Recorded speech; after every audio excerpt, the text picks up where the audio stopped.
They told Madison Harris not to go looking. Everyone in the Olympic Peninsula knew the stories about those deep valleys where the old growth was thickest. But Madison was the type who needed proof, the type who'd spent 12 years with search and rescue and thought she'd seen it all. Well, she got proof, more than anyone should ever have. This is what happened when she didn't listen. The camera was still recording when they found it. Half buried in pine needles, lens cracked, battery dead, but that memory card, it survived.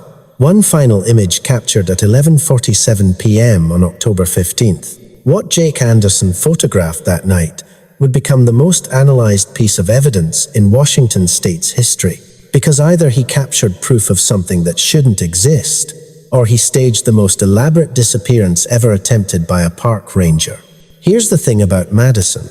She wasn't some rookie who got spooked by elk calls or shadows in the trees.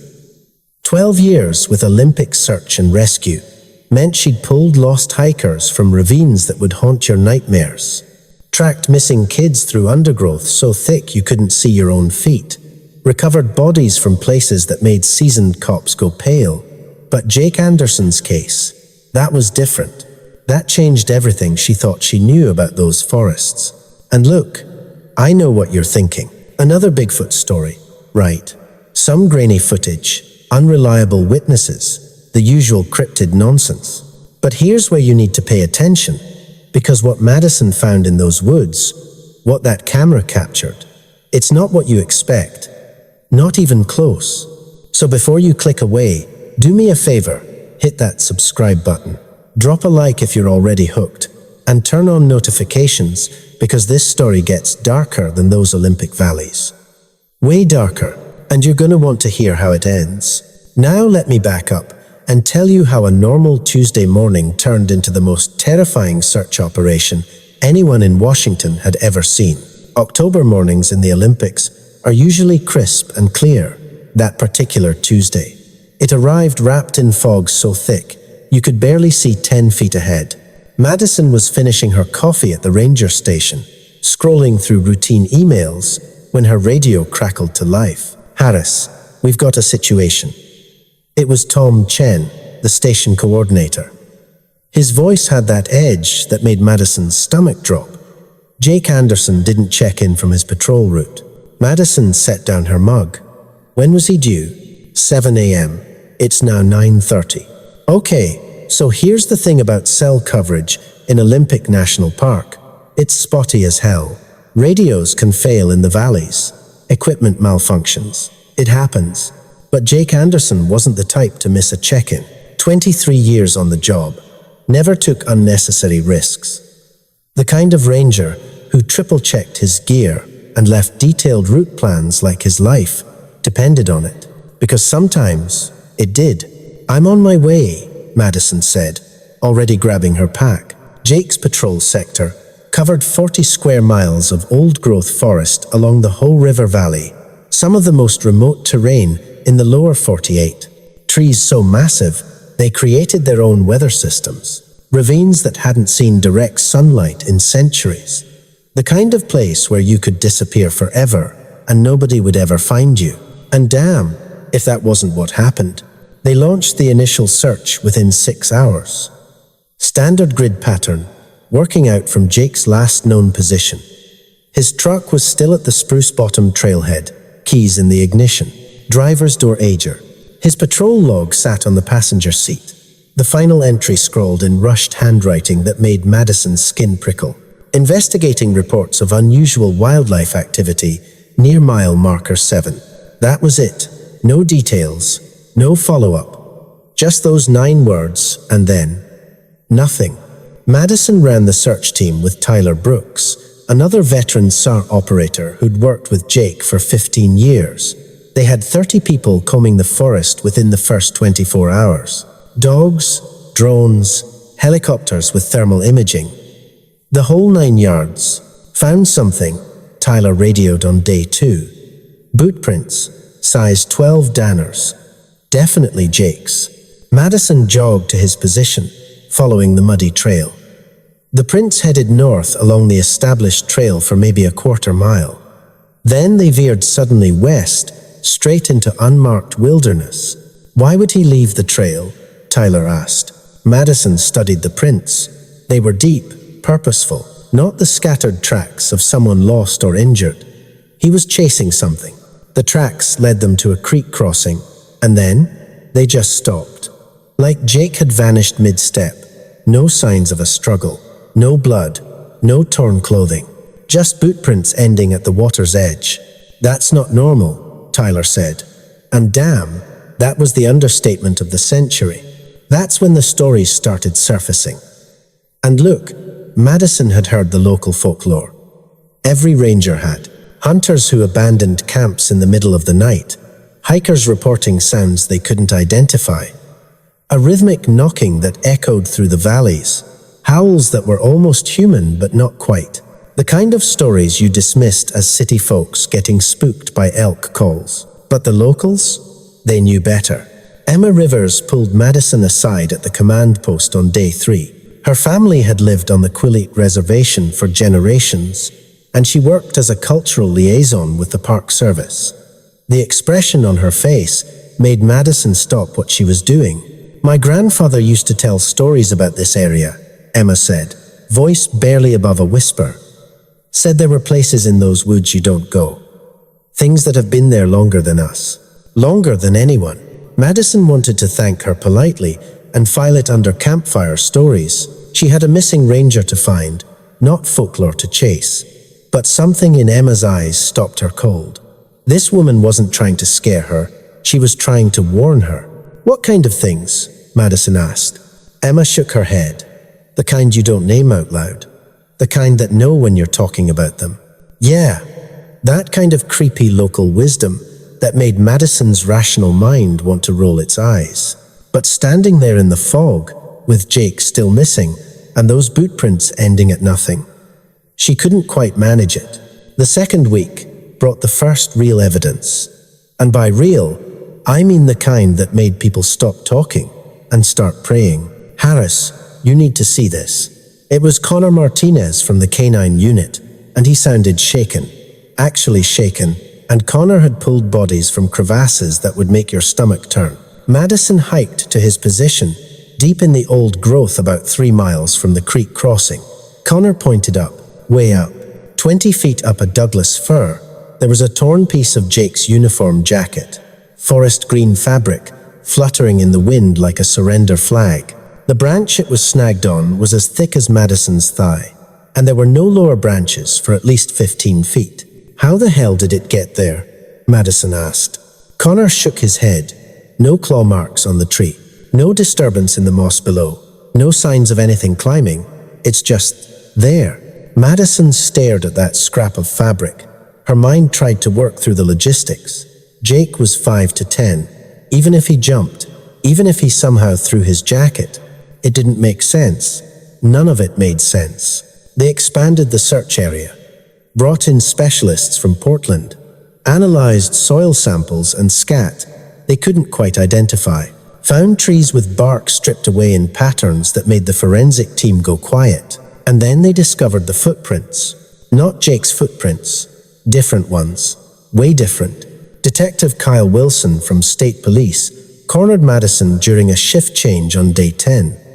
He looked like he'd aged a decade in 2 weeks, and Madison knew that expression. That was the look of someone who'd seen something that broke their understanding of reality. The prints we found, he said quietly, they're bipedal, humanoid. But the size... How big? Madison asked. 17 inches long, 8 inches wide. Madison did the math in her head. Her own feet were size 8. Those prints would be. Jesus. What made them? Not bears, Wilson said flatly. The gait pattern is human, the weight distribution, the toe placement. But no human has feet that size. And no human leaves prints 3 inches deep in packed earth without mechanical help. What are you saying? Wilson looked around, making sure nobody else was listening. Something in these woods left those prints. Something that walks upright, weighs at least 600 pounds, and stands over 8 feet tall. And I think it took Jake. That night, Madison couldn't sleep. She kept thinking about Jake out there in the dark. about those prints, about Emma Rivers and her grandfather's warnings. Madison had been in these woods her whole adult life, thought she knew every sound, every shadow, every danger they contained. But lying in her tent, listening to the forest breathe around her, she realized how arrogant that was. The Olympics were ancient, trees that were old when Columbus sailed, valleys that had never known an axe. Sure, they had maps, GPS coordinates, satellite imagery, but 40 square miles of wilderness was bigger than most people could imagine. Plenty of room for things to hide, things that knew how to avoid humans, things that had been avoiding humans for centuries. And maybe, just maybe, Jake had found them. The next morning changed everything. October 27th, 6:43 a.m. Madison was working the northeastern grid with Tyler when the radio crackled. Base to all units. Need Harris and Brooks at coordinates 47.3 by 121.9. Priority 1. Priority 1 meant they'd found a body. Madison's hands shook as she and Tyler hiked toward the coordinates. They didn't speak, didn't need to. They'd both done enough body recoveries to know what Priority 1 meant, and neither of them wanted to say it out loud. The coordinates led them to a grove of ancient cedars 2 miles from any established trail. The kind of place you'd never find unless you were specifically looking. Forensics had already established a perimeter, their faces grim in the morning mist. But there was no body. Instead, at the center of their attention, partially buried under a season's worth of fallen needles, was Jake's camera, a Nikon D750, professional grade, the kind of camera serious wildlife photographers dreamed about. The lens was cracked, body scuffed and dirty, but intact. "Batteries are dead," said the forensics photographer, carefully extracting the memory card with gloved hands. "But these cards are pretty resilient, might have something." They huddled around his laptop as he inserted the card into a reader. 312 images loaded. The first few dozen were standard patrol documentation. Trail conditions, a fallen tree blocking the path, a black bear with cubs at a safe distance. Timestamps showed Jake working his way north throughout the morning of October 15th. Then the images changed. The timestamps jumped to late evening. The photos became erratic. Blurred shots of trees, the ground, sky, like he was running while shooting or fighting. Image 297 made everyone step back. It showed claw marks on a tree trunk, fresh, deep. The bark shredded in 4 parallel lines. But the spacing was wrong for a bear, too wide. And the height? The marks started 9 feet up the trunk. "What the hell has claws like that?" Tyler whispered. Nobody answered. The next several images were dark. Flash-illuminated forest floor, broken branches, disturbed earth, signs of a struggle or a chase. Jake's boot visible in one frame, mid-stride, forest debris flying. Image 308 showed something that shouldn't exist. A footprint in the beam of Jake's flashlight, massive, humanoid, the same proportions as the casts they'd taken, but fresh. The mud still glistening with moisture, 5 toes clearly visible, an arch like a human foot. But the size made Madison's hands shake. "Jesus Christ," Tyler said. "What has feet like that?" They clicked through the remaining images in silence. More running shots, trees whipping past. A glimpse of something dark moving between the trunks, always just out of focus, always at the edge of the frame, like it was pacing Jake, herding him. Image 311 stopped Madison's heart. Jake had turned the camera on himself, a selfie in the midst of terror, his face illuminated by the flash, eyes wide, mouth open, the expression of someone who'd seen something that shattered their understanding of reality. But it was the background that made Madison's blood run cold. Behind Jake, partially visible between the trees, there was a figure, tall, impossibly tall, covered in dark hair, 2 eyes, reflecting the camera, flash like an animal's, but positioned forward like a human's. Intelligent eyes, ancient eyes. The final image was mostly black, just darkness and a blur of motion. The timestamp read 11:47 p.m. And that was it. No more photos, no video.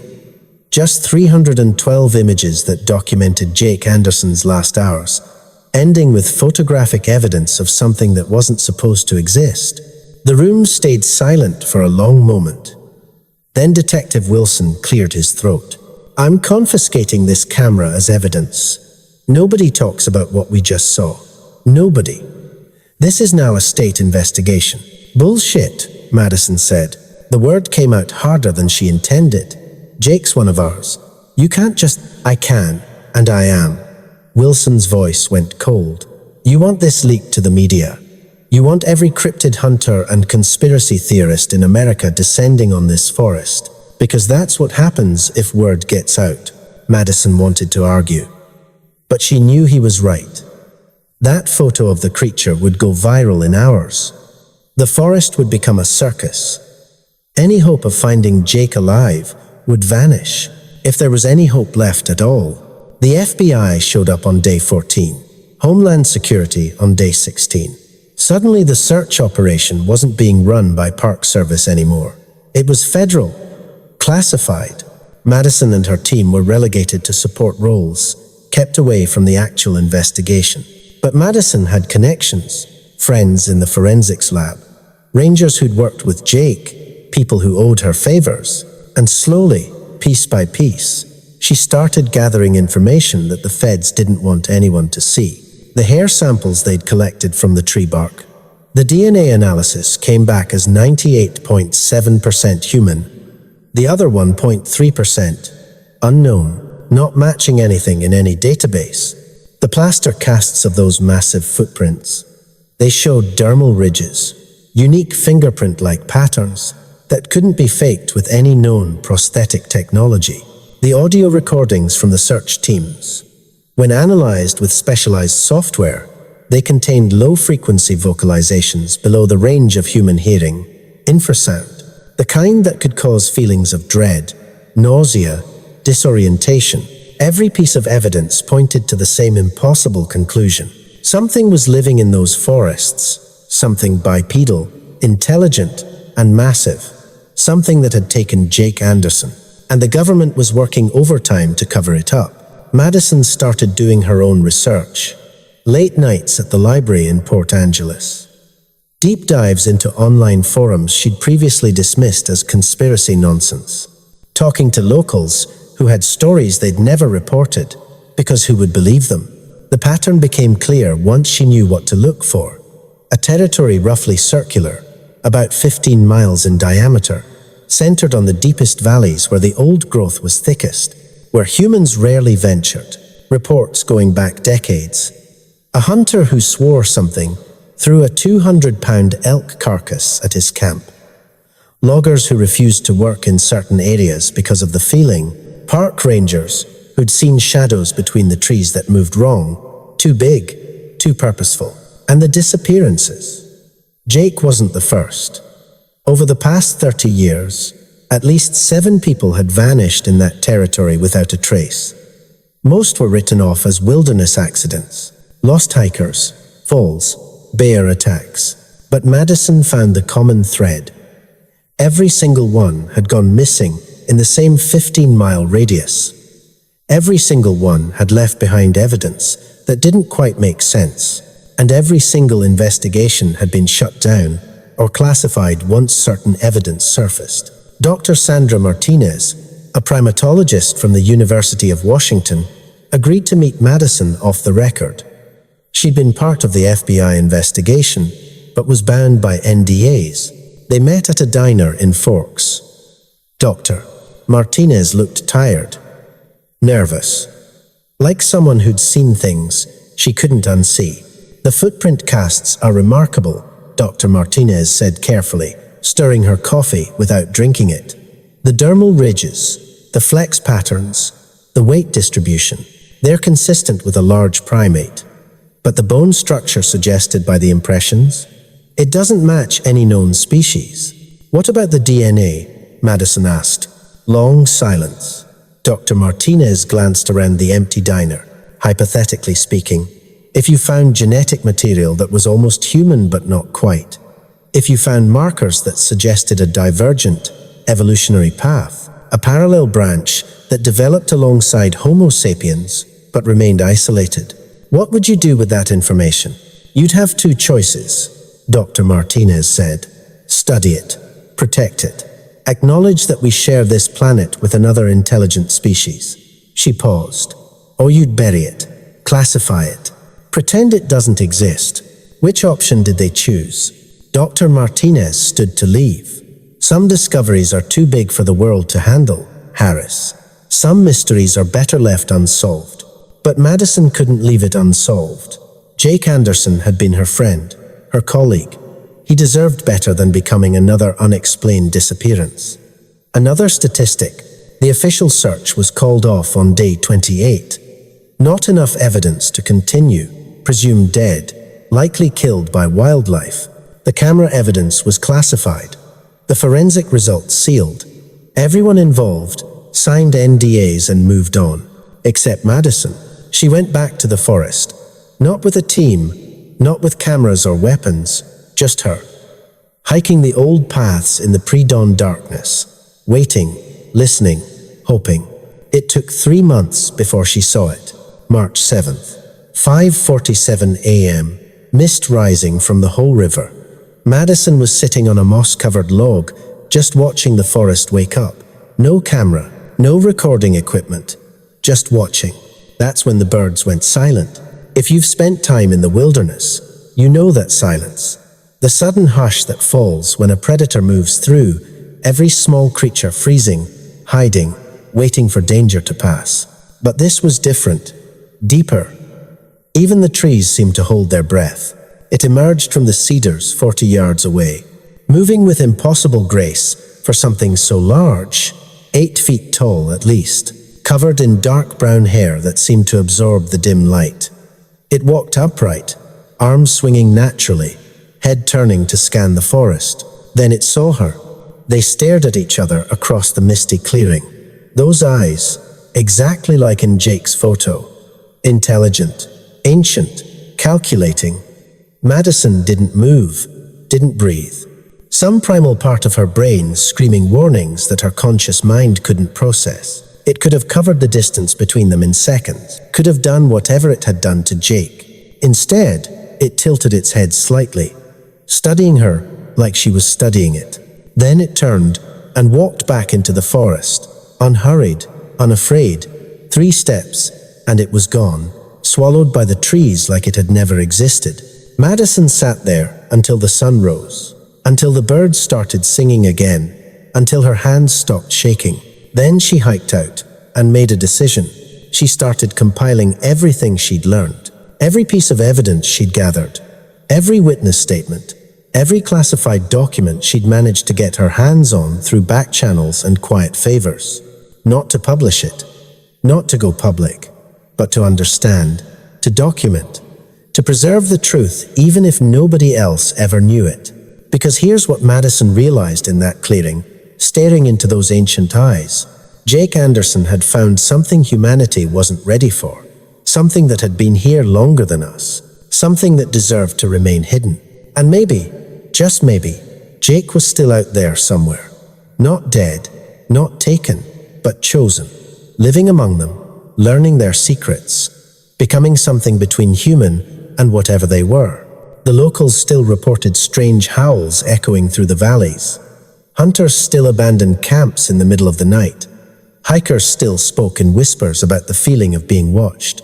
And every few years, someone else vanished in that same 15-mile radius. Someone who went too deep, saw too much, crossed that invisible line. Madison kept tracking them, kept documenting them, building a database of the unexplained that nobody would ever see. Because some mysteries were meant to stay mysteries. Some forests were meant to keep their secrets. But Madison Harris knew the truth now, and knowing changed everything. The camera evidence sat in an FBI storage facility somewhere, classified beyond her security clearance. Jake's truck had been removed from the trailhead. His personal effects returned to his sister in Portland. The official report listed him as missing, presumed dead, likely victim of a wilderness accident. Case closed, except it wasn't. Not for Madison. She made one more trip into the forest 6 months after Jake disappeared. September. The first hints of autumn, turning the undergrowth gold. She hiked to the grove of ancient cedars where they'd found Jake's camera. Someone had left something there, arranged carefully on the moss-covered log where the camera had been buried. Jake's ranger badge, his knife, his water bottle, his field notebook. All items he'd been carrying when he vanished. All items that hadn't been with the camera. Madison picked up the notebook with shaking hands.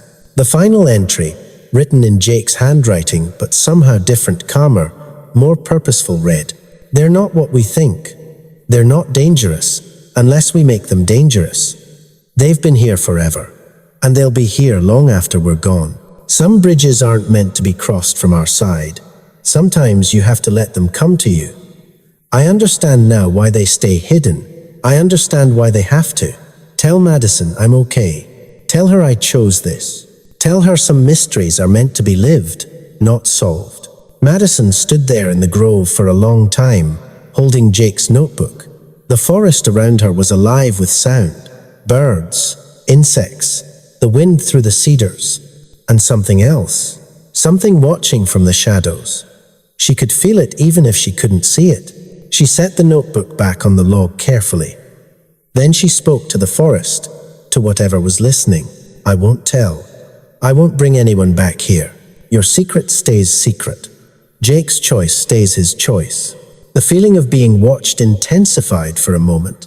Then, gradually, it faded. Madison hiked back to civilization, submitted her resignation from search and rescue the following week, moved to Arizona, put as much distance between herself and the Olympic forests as geography would allow. But on quiet nights, she still thought about Jake, still wondered what he'd seen in those final hours, what he'd learned, what he'd become. And sometimes, late at night, her phone would buzz with a text from an unknown number. Always the same message: "Still learning, still growing, still here. Don't worry about me." She never replied, never tried to trace the number. Some questions didn't need answers. The Olympic forests kept their secrets, the ancient ones kept their distance, and Madison Harris kept her silence. Because she'd learned what Jake had learned. Humanity wasn't the only intelligence on this planet. We were just the only ones arrogant enough to think we were. Somewhere in those dark valleys, where the old growth was thickest and the sunlight never reached, Jake Anderson walked different paths now, learned different lessons, lived a life between two worlds, and his final photograph remained locked away in federal storage. The clearest evidence humanity had ever captured of something that shouldn't exist. But evidence wasn't the same as understanding.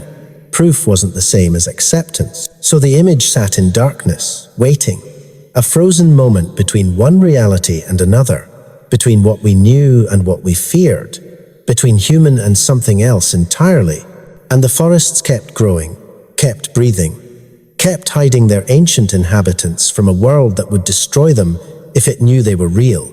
Madison never went back to the Olympics, never hiked those trails again, but she kept the file, kept updating it with new reports, new disappearances, new evidence that the government buried, not to expose it, not to profit from it, but to bear witness, to remember, to honor Jake's choice and the sacrifice he'd made. Because some people crossed bridges they could never walk back over. Some discoveries changed you so fundamentally that your old life became impossible to return to. Jake Anderson had crossed that bridge on October 15th at 11:47 p.m. He'd photographed something ancient and impossible, and then he'd chosen to disappear into the spaces between the trees, where the first people had always lived and always would live, waiting, watching, deciding who was ready to see them, who was ready to understand. The camera had been still recording when they found it, but what it captured wasn't an ending. It was a beginning. And somewhere in the Olympic National Forest, in valleys that had never known sunlight, that beginning continued. Madison thought she could leave it behind. Arizona was supposed to be the fresh start. Desert landscapes where everything was visible for miles. No shadows, no hidden valleys, no ancient mysteries lurking in the undergrowth. She got a job with Flagstaff Search and Rescue.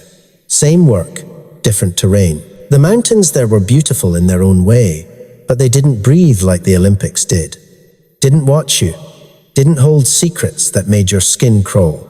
For 2 years, she almost convinced herself it had worked, that she'd moved on. Then Ashley Thompson showed up at her door. It was a Thursday evening in November. Madison was making dinner, some basic pasta thing, when her doorbell rang. She opened it to find a woman in her mid-30s, blonde hair pulled back in a ponytail, eyes red from crying. "Madison Harris?" the woman asked. "Yeah. Can I help you?" "My name's Ashley Thompson. My brother. He worked with Jake Anderson. And 3 weeks ago, he vanished in the same forest." Madison's stomach dropped. "Come inside." Ashley's brother was named Ryan, also a park ranger, same sector as Jake had patrolled. He'd been on a routine patrol when he didn't check in. The search had been brief, only 5 days before being called off. No evidence found, no camera, no personal effects, just gone. "They told me it was a bear attack," Ashley said, hands shaking around the mug of tea Madison had given her. "Said he probably fell into a ravine and we'd never recover the body. But I know that's bullshit. I've been reading the reports. I found Jake Anderson's case file. The similarities are too exact." "How did you find me?" Madison asked. "I talked to everyone who worked the Anderson case. Your name kept coming up. And I found something else." Ashley pulled out her phone, fingers fumbling as she navigated to her photos. This was posted on a hiking forum 6 days ago. The moderators took it down within an hour, but I managed to save it. She turned the phone toward Madison. The photo was blurry, clearly taken from a distance with a cell phone camera, but it showed 2 figures standing at the edge of a clearing. One was massive, easily 8 feet tall, covered in dark hair. The other was smaller, human-sized, wearing what looked like the tattered remains of a ranger uniform. "Look at the timestamp," Ashley said. "This was taken 4 days after they called off the search for Ryan." Madison's hands went cold. The smaller figure's posture, the way he stood it, was distinctly human, and there was something familiar about it. Where was this taken? The person who posted it said near Falls Creek. That's in the same sector where Ryan disappeared, where Jake disappeared. Ashley leaned forward. "They're not dead, are they? Something's keeping them there. Something's, I don't know. Converting them? Holding them captive?" Madison thought about Jake's final note. "I chose this. About those texts from unknown numbers. About the intelligence she'd seen in those ancient eyes. I don't think they're being held captive," Madison said carefully. "Then what? What the hell is happening to them?" And that's when Madison made a decision that would change everything. "Again, I'll show you what I know. But you have to understand something first. What you're asking to see, it can't be unseen. And once you know the truth, you can't unknow it. You sure you want this?" Ashley's jaw set. "My brother is out there. I need to know." Madison retrieved the file from her bedroom closet. Thick manila folder, stuffed with printouts, photos, maps, witness statements, 2 years of documentation, evidence that the government had buried. She spread it out on her kitchen table and watched Ashley's face change as she processed it. Disbelief, confusion, fear. And finally, a kind of horrified acceptance. "So they're real," Ashley whispered. "Bigfoot, Sasquatch, whatever you want to call them, they're actually real." "Yeah," Madison said, "and they're not what the movies made us think." Over the next 3 hours, Madison laid it all out. The DNA evidence suggesting a parallel evolutionary branch, the territory map showing the consistent disappearance pattern, the witness statements from locals going back 50 years, the footprint casts, the audio recordings, and Jake's final note. "I chose this." Ashley stared at the photograph Madison had taken of the note. "What does that mean?" "I think it means exactly what it says. Jake wasn't taken. He chose to stay." "Why? Why would anyone choose to disappear into the woods with these things?" Madison thought about those intelligent eyes. That moment in the clearing when the creature had tilted its head, studying her, choosing not to harm her. Because they're not things, Ashley. They're people. Different, yeah, but people. With their own society, their own culture, their own rules. And I think sometimes they let humans in, not as captives, as members. That's insane, is it? Think about it. If you're them, living in hiding for thousands of years, watching human civilization spread and destroy everything it touches, wouldn't you be selective about contact? Wouldn't you test people? See who's worthy? Ashley went quiet. Then, the texts Jake sent you. You said they came from untraceable numbers. Yeah. What if Ryan's still alive? What if he's trying to send a message too? Madison hadn't considered that possibility. But now that Ashley mentioned it, do you have Ryan's phone number? Of course. Call it. Ashley's hands shook as she pulled up her brother's contact and hit dial. They both expected voicemail. The number had been disconnected, according to the police report, but it rang once, twice, 3 times. Then someone answered. No words, just breathing. And behind it, faintly, the sound of wind through trees. Ryan? Ashley's voice cracked. Ryan, is that you? Please, if you're there, if you can hear me. The line went dead. Ashley stared at her phone like it had grown teeth. He's alive. Oh my God, he's alive. We don't know that for sure, Madison said, but her mind was racing. The breathing had sounded human. The wind suggested he was outside, in the forest, and the fact that the call had gone through at all. I'm going back, Ashley said. I'm going to find him. That's a really bad idea. I don't care. He's my brother. I'm not leaving him out there. Madison saw the determination in Ashley's eyes and recognized it. Same look she'd had when searching for Jake. Same stubborn refusal to accept the easy answer. If you're going, Madison said slowly, you're not going alone. You do that. Come back to those forests? Madison thought about her quiet life in Arizona, her nice, safe job in mountains that didn't hide ancient mysteries. 2 years of distance she'd carefully constructed between herself and the Olympic Peninsula. Then she thought about Jake's eyes in that final selfie. About that note, tell Madison I'm okay. Yeah, she said. I'd do that. They flew into Seattle 3 days later, rented a truck, drove to Port Angeles without talking much, both of them processing what they were about to do. Madison made one stop before heading into the forest. Emma Rivers still worked as a cultural liaison with the Park Service. She was older now, lines deeper around her eyes, but she recognized Madison immediately. You came back, Emma said. Not a question, a statement. I need to know what your grandfather told you. Everything. No more hints. No more warnings. The actual truth. Emma studied her for a long moment. Then she nodded slowly. Come inside. Emma's house overlooked the strait, mountains visible in the distance. She made coffee, and they sat on her porch, watching the grey water. My grandfather called them the Old Ones, Emma said. Said they were here before the first humans arrived, that they taught us how to live in harmony with the forest, how to hunt without taking too much, how to move through the wilderness without leaving scars. But something changed, Madison prompted. More humans came.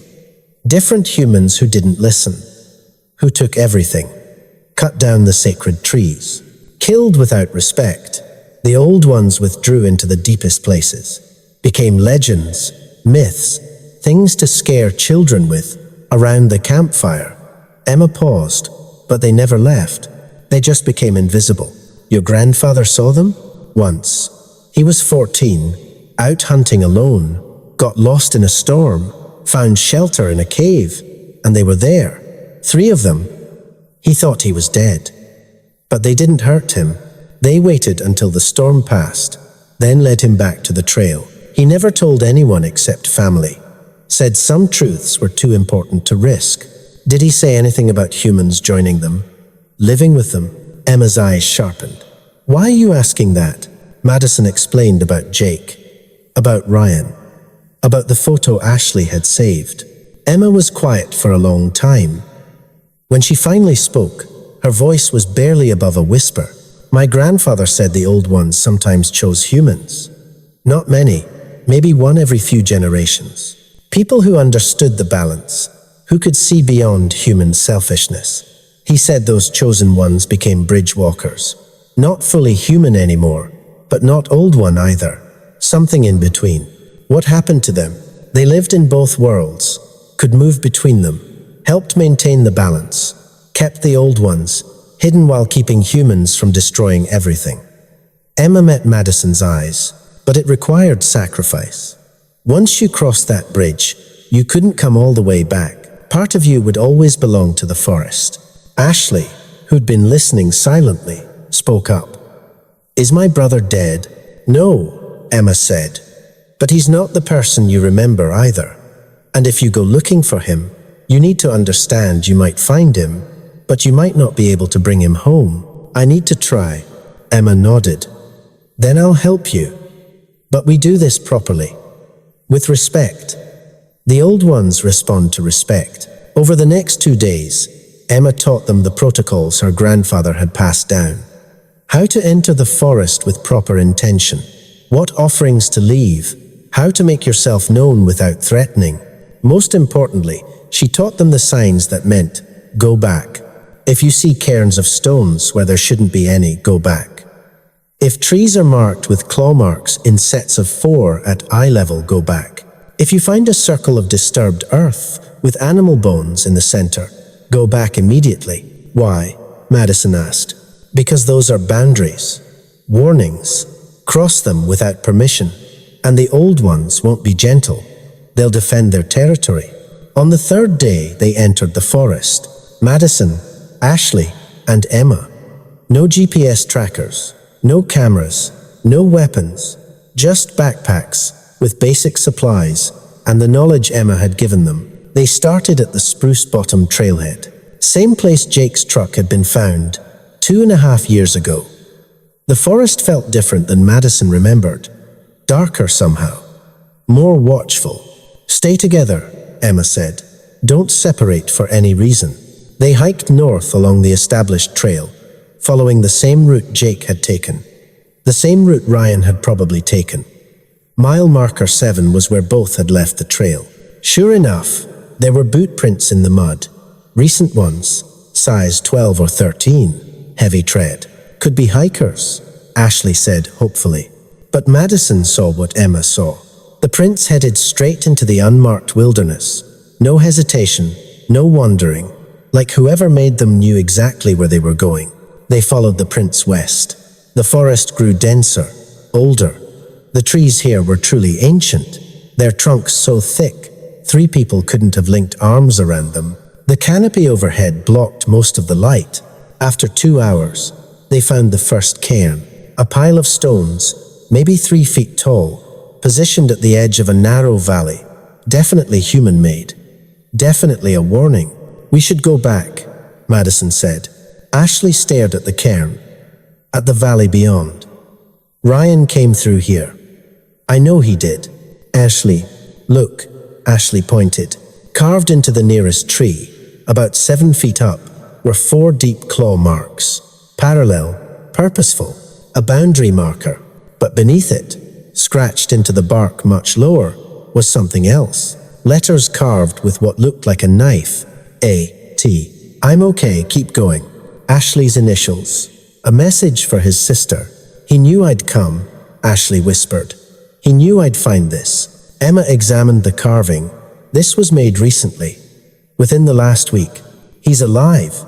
Ashley turned to Madison, tears streaming down her face. He's alive, and he's telling me to keep going. Madison looked at Emma, who nodded slowly. If he carved permission into the boundary marker, that changes things. It means he has standing with them, authority to invite us in. Or it's a trap, Madison said. Then we spring it. Ashley was already moving toward the valley. I'm not leaving without him. They crossed the boundary. The forest changed immediately. It was subtle at first. The way sound dampened, the quality of light filtering through the canopy. But then Madison realized they were being watched, not by one observer.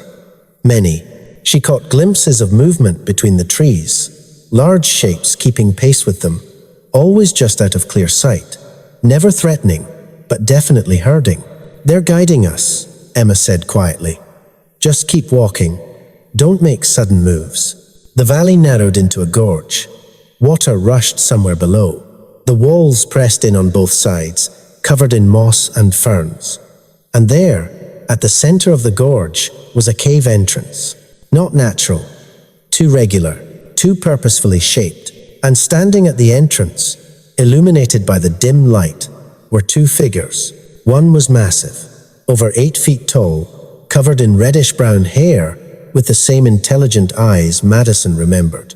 It held a wooden staff, taller than a human. The other figure was human-sized, male, wearing tattered ranger pants and a shirt that had seen better days. His hair was longer, face weathered, but unmistakable. "Ryan!" Ashley screamed and started running. Wait, Madison grabbed for her, but missed. The massive figure moved with shocking speed, stepping between Ashley and Ryan. Not threatening, just blocking. Ashley skidded to a stop 5 feet away. "Ryan, please." "It's me. It's Ashley. I came to bring you home." Ryan stepped around the larger figure. His eyes were different, Madison realized. Calmer, deeper, like he was seeing things on multiple levels. When he spoke, his voice was rough from disuse but steady. "Ash, you shouldn't have come. Like hell I shouldn't. What are you doing here? What happened to you?" "What happened?" Ryan laughed, a strange sound. "I found something, Ash. Something humanity's been searching for our whole existence. Proof we're not alone. Proof we're not the only intelligent species on this planet. And they chose me, to learn, to understand, to become something more. You're not making sense. Just come home. We can figure this out together." "I can't come home." Ryan's voice was gentle but firm. "This is home now.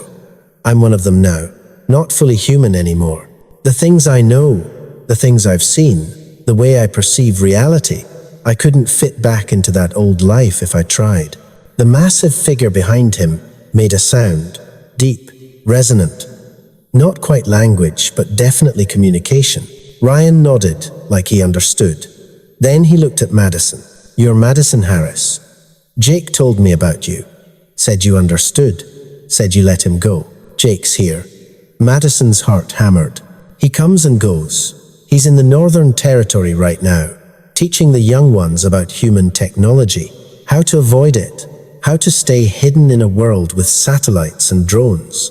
"Ryan, please." Ashley's voice broke. "You're my brother. I love you. Just come home." Ryan's expression softened. He took a step toward his sister, and the massive figure didn't stop him. "I love you too, Ash. That's why you need to understand something." He crouched down, so they were eye level. "Our entire lives, we've been taught that humans are the pinnacle, the top of the food chain, the only ones that matter. But that's a lie. A comfortable lie that lets us destroy everything without guilt." He gestured to the figure behind him. "They're called the Hamatsa. First people in English, though that's not quite right either. They've been here for over 20,000 years, living in balance with the forest, never taking more than they need, never leaving scars." "That's not possible," Ashley said. "We would have found evidence, bones, artifacts, something." "They don't leave evidence. They're not stupid. They know what happens when humans discover something. We kill it, cage it, exploit it." So they stayed hidden, perfected the art of invisibility, developed a society based on leaving no trace. Ryan stood, spreading his arms.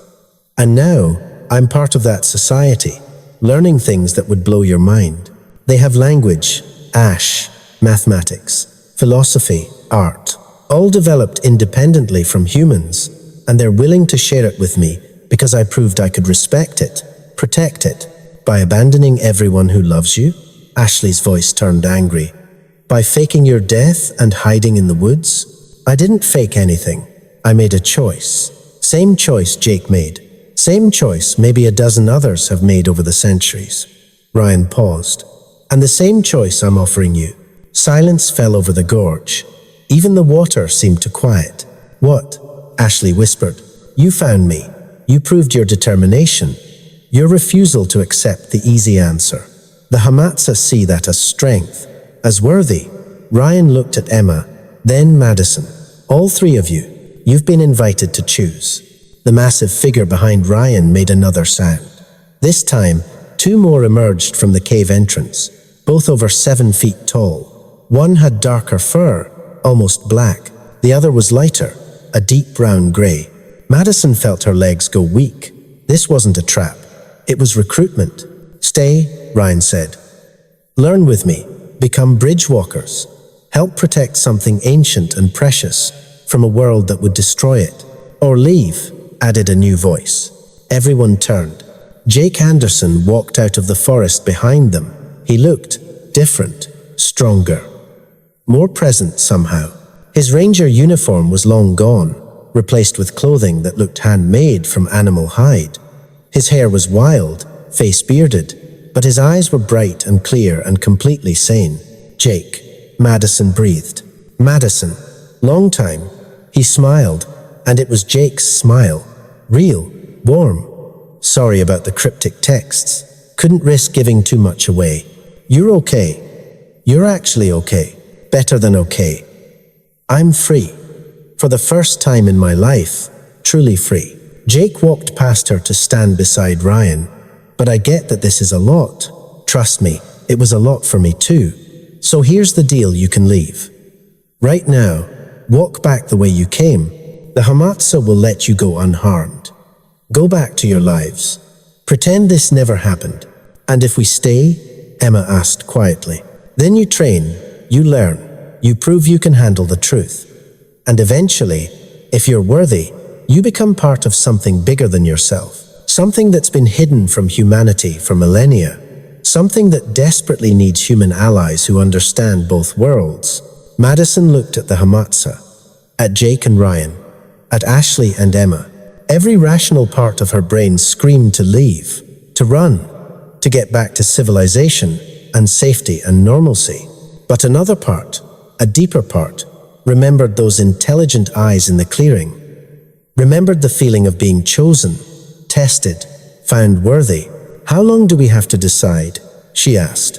The darker furred Hamatsa made a sound. Jake translated. Until sunset. They'll take you to a neutral space. Let you talk, decide together. But once you choose, there's no changing your mind.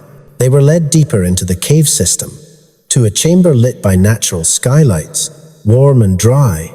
The Hamatsa left them there with food-dried meat, berries, water from a clear spring, and instructions to think carefully. This is insane, Ashley said once they were alone. We can't seriously be considering this. Your brother seems happy, Emma observed. My brother seems brainwashed. Does he? Madison asked. Think about it. Really look at him. He was confident, healthy, at peace. When's the last time you saw him like that? Ashley went quiet. I'm staying, Emma said suddenly. They both turned to stare at her. My grandfather would have killed for this opportunity. To learn from the old ones, to become a bridge walker, and I'm too old to waste time being afraid of change. Emma smiled. Plus, someone needs to document this properly. From the inside, you'd give up your life, your family. I'd give up a small, scared life for something meaningful. Yeah, in a heartbeat. Madison sat down heavily on the stone floor. She thought about her apartment in Arizona, her job, her careful, controlled, safe existence. Then she thought about those 2 years of wondering, of incomplete knowledge, of seeing truth, but not being able to touch it. I'm staying too, she said. Ashley looked between them like they'd both lost their minds. You're crazy. Both of you. Maybe, Madison admitted, or maybe we're finally seeing clearly. Your brother's right, Ash. We've been living in a tiny corner of reality, convinced it's the whole thing. This is a chance to see the full picture. And what about the outside world? What about everyone we know? We tell them the same thing Jake and Ryan told us. We're fine.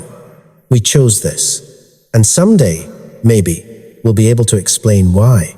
Ashley paced the chamber, hands in her hair, clearly torn. She looked at the entrance where they'd come in, at Madison and Emma.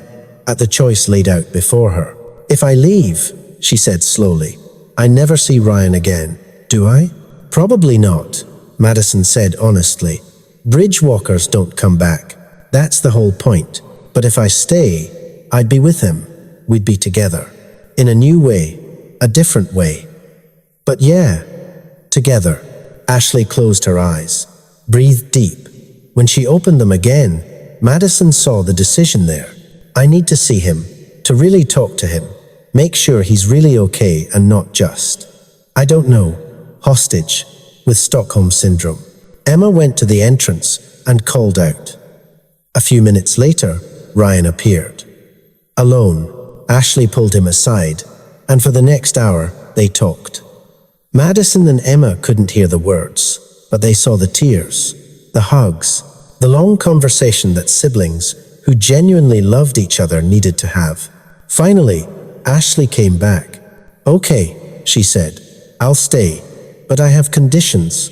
I want to learn everything, not just forest survival, everything. Their language, history, culture, science, everything. Deal, Madison said. When sunset came, they were ready. Jake and Ryan returned with 3 of the Hamatsa. The darker one stepped forward and began making sounds. Complex vocalizations that were clearly structured language. Jake translated, You 3 have been chosen because you demonstrated qualities the Hamatsa value: perseverance, respect, the ability to see beyond human supremacy. But choosing to stay is only the beginning. You will train for 3 years. Learn to move through the forest like shadows. Understand Hamatsa communication. Unlearn human arrogance. Some trainees don't make it. They realize the sacrifice is too great, and they leave. But those who complete the training become something unique. Bridge walkers, guardians of the boundary between worlds. The Hamatsa stepped closer. Madison could smell them, not unpleasant, like earth and cedar and rain. Do you accept these terms? Madison looked at Emma, at Ashley, saw the same determined expression on both faces. We accept, they said in unison, and just like that, their old lives ended. The first year was brutal. They learned to move silently through undergrowth that would make a dog yelp. Learned to identify plants by scent alone. Learned to communicate with gestures and facial expressions before they even started on the Hamatsa language. They lived in caves and temporary shelters. Learned to find food and water without leaving traces. Discovered muscles they didn't know existed, but they also learned wonders. The Hamatsa showed them groves where bioluminescent fungi grew, creating forests of living light. Taught them the patterns of stars that human astronomy had never categorized, revealed the underground river systems that connected the entire territory. And slowly, painstakingly, they learned the language. Hamatsa communication was multi-layered. Vocalizations were only part of it. Body language, scent, even infrasound frequencies carried meaning. It took months before Madison could understand even basic concepts. But the first time she successfully held a full conversation with one of the Hamatsa, a female named Kana, who'd been teaching her, Madison cried. Because it wasn't primitive, it wasn't simple, it was poetry, philosophy, science wrapped in metaphor, wrapped in beauty. They talked about forest ecology as a living system, about the quantum nature of consciousness, about humanity's place in the larger web of intelligence. And Madison realized these weren't animals pretending to be people. They were people who'd chosen a different path, who'd prioritized balance over expansion, who'd mastered the art of living in harmony with their environment. Year 2 brought deeper lessons. They learned the Hamatsa worldview, the understanding that all intelligence was connected. That separation was illusion, that humans had fractured themselves from the web, and that fracture was causing all the damage. Human problem, Jake explained one night, around a carefully controlled fire, is you think you're separate from nature. Above it, the Hamatsa know different.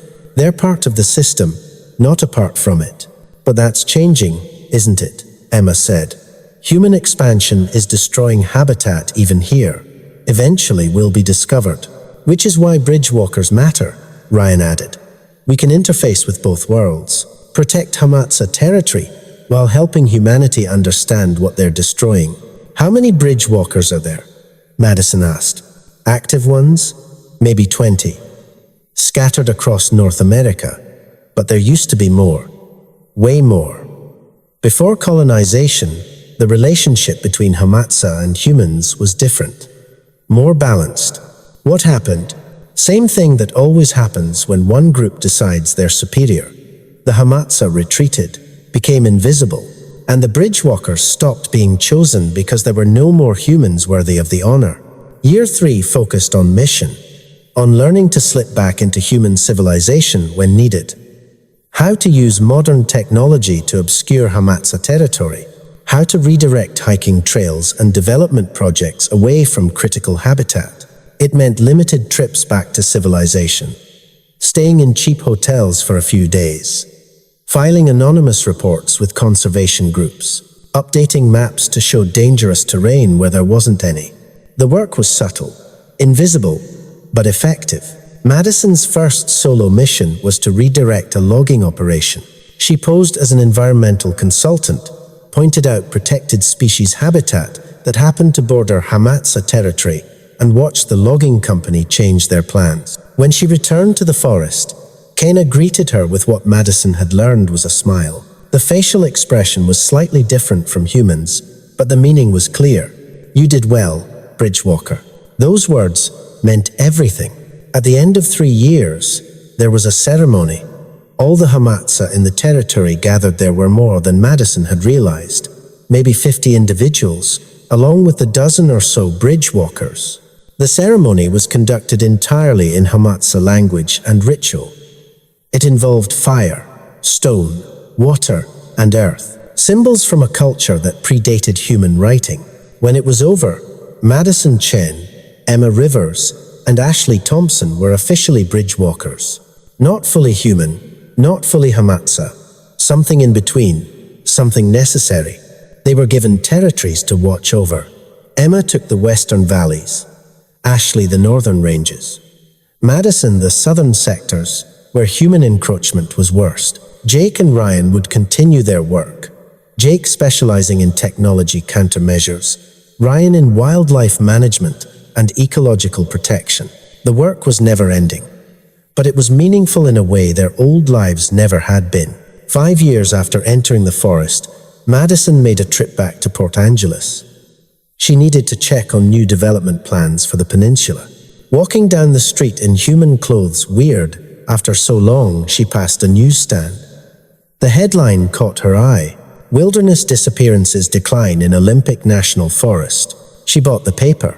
The article credited improved safety protocols and ranger communication. No mention of the real reason. Bridgewalkers were getting better at their job, keeping humans away from Hamatsa territory before things went wrong. Madison smiled and dropped the paper in a recycling bin. That evening, she stopped at a coffee shop, stared at her reflection in the window. She'd aged, but differently than she would have in civilization. Leaner, calmer, more present. A text buzzed on the burner phone she used for human contact. Unknown number. Saw you in town. Coffee? Jay? She looked around and spotted Jake at a corner table, baseball cap pulled low. He'd shaved and gotten a haircut. Could pass for normal if you didn't look too closely. She joined him. Weird being back, right? He said. So weird. Too loud. Too bright. Too separate.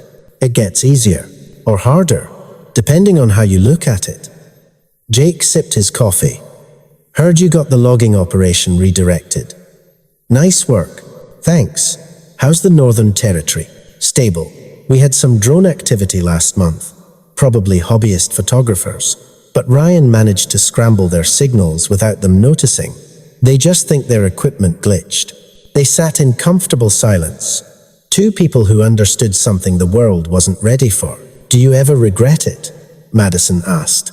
Jake thought about it. Sometimes I miss stupid things.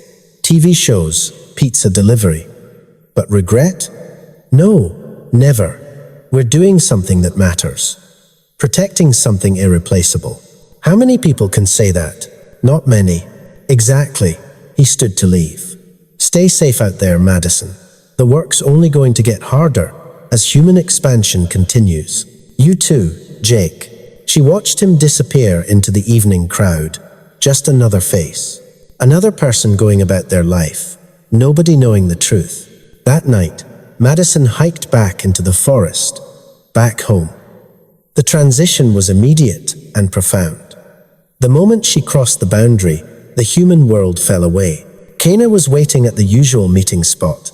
How was the outside? The Hamatsa asked in their shared language. Loud, chaotic, lost. They always are. But you brought good news? The territory is safe. For now is enough. We measure time differently than humans. For now becomes forever when you add enough nows together. Madison smiled. That was pure Hamatsa philosophy, present-focused, patient, eternal. They walked deeper into the territory together, moving through the darkness with the ease of long practice. Above them, stars wheeled in patterns the Hamatsa had mapped millennia before humans invented telescopes. And Madison realized something she'd never quite articulated before. She was happy, genuinely, completely happy. Not despite her choice, but because of it. Somewhere in Arizona, there was an apartment she still paid rent on through automated banking, mail forwarding to a P.O. box. She checked twice a year. A carefully maintained fiction that Madison Harris still existed in the normal world, but the truth was different. That version of Madison had died 3 years ago. The person walking through the Olympic forest now was someone new, someone better, someone who'd found her place in a reality larger than she'd ever imagined. The official records still listed Jake Anderson and Ryan Thompson as missing, presumed dead. Their families had held funerals, closed the books on their lives, but they weren't dead. They were more alive than ever, and their cameras, sitting in federal evidence lockers, remained the only proof that humanity shared this world with another intelligence. Proof that would never be made public, never be believed, even if it was. Because some truths were too big for the world to handle. Some mysteries needed to stay mysteries. The Hamatsa understood this, had understood it for 20,000 years. And now Madison understood it too. She paused at a familiar grove of ancient cedars. The same place she'd found Jake's camera so long ago. The same place Jake had left his final note. There was something new carved into one of the trees, recent markings in English. For those who come after us, trust the path, trust the choice, trust yourself. The bridge is always there for those brave enough to walk it. J-A-R-T-M-H-E-R. Madison traced the letters with her fingers. A message for the next generation. For whoever came looking, for whoever was ready to see. Because the disappearances would continue, not as tragedies, but as transformations. As people discovered what Jake and Ryan and Madison had discovered, there was another way to live. Another way to be human or beyond human. The Hamatsa would keep choosing, keep testing, keep offering the bridge to those worthy of crossing it. And the Olympic forests would keep their secrets, keep their ancient inhabitants, keep watch over a world that wasn't ready to understand them. But someday, maybe in 100 years, maybe in 1,000, humanity would be ready, would evolve beyond its arrogance and see the truth. Intelligence wore many faces. Consciousness took many forms. And the only species truly alone were the ones too proud to see who was standing beside them. Until then, the bridgewalkers would do their work, quiet, invisible, essential, protecting something ancient, something precious, something that couldn't be allowed to die just because humanity wasn't ready to believe it existed. Madison took one last look at the carved names. Then she turned and walked deeper into the forest, into the darkness that wasn't dark at all once you learned to see it properly. Behind her, footprints slowly filled with pine needles, disappearing, leaving no trace, just like the Hamatsa had taught her, just like bridgewalkers were supposed to. And somewhere in those ancient valleys, where the old growth was thickest and the shadows moved with purpose, the first people watched, protected, waited, knowing that humanity would either evolve or destroy itself, hoping for evolution, preparing for either outcome, because they'd been there before humans walked upright. They'd be there long after. That was the secret Jake's camera captured. The truth Madison now protected. Not that monsters existed, but that miracles did. And some miracles were worth any sacrifice to preserve.